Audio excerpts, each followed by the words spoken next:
Le transport interîles se développe, je le disais, 9 navires navigueront dans nos eaux entre 2023 et 2026. Un transport de passagers et de marchandises à destination des îles sous le vent et des Australes. De bon augure pour les habitants des archipels concernés, mais quid alors de la main-d'œuvre? Elle serait insuffisante sur le territoire selon les armateurs. Les explications de Caroline Fary et Patrick Sing Sing. 4 navires supplémentaires d'ici 2026 et le trafic interîle s'intensifie. Parmi eux, l'Aranoa, un cargo mixte, comme son jumeau l'Aranui, desservira les Australes, y compris Rapa, à raison de 16 voyages par an. Un potentiel touristique intéressant pour son armateur, mais qui dit nouveaux bateaux dit nouveaux équipages, et là, le problème se pose. C'est une contrainte réglementaire. Tout navire ne peut pas prendre la mer s'il n'a pas le minimum d'équipage qui est prévu. Donc ça va être un problème bloquant déjà. Ensuite, la difficulté, c'est que les jeunes ne se lancent pas dans le métier de marin parce que pour des raisons d'éloignement de la famille, d'une part, et d'autre part, du fait des études quand même qui sont assez longues.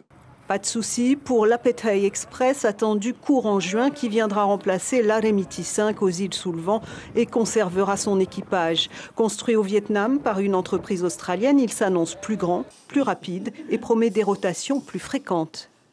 L'Aremiti 5, c'était un navire qui était fait pour Moorea, qui a fait le job pendant 2 ans. Ça fait déjà 2 ans maintenant qu'on s'est lancé, mais qui n'était pas parfaitement adapté à la ligne. Donc il a fait le travail, mais là on part sur un vrai outil fait pour. Alors il mettra 3 heures pour aller sur Huahine, au lieu de 3h45, voire 4 heures actuellement. Donc on gagne quasiment 1 heure, il fera 35 nœuds en navigation, ce qui est pas mal. Et on aura une capacité d'emport de 580 passagers.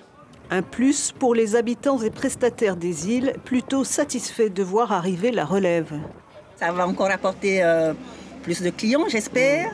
Et beaucoup d'Iliens, parce que ça aide en fait beaucoup d'Iliens à venir ici à Bora, et même dans les autres îles, à Huahine, Reatea et Taha aussi. Je pense que le tarif y est pour quelque chose, mais également certains ont la crainte de prendre l'avion, donc il y a ces deux choix. C'est une joie pour nous, les habitants des îles sous le vent, par rapport à nos étudiants qui vont à l'école à Reatea, à Tahiti. Déjà, ça permet à plus de monde de voyager entre les îles.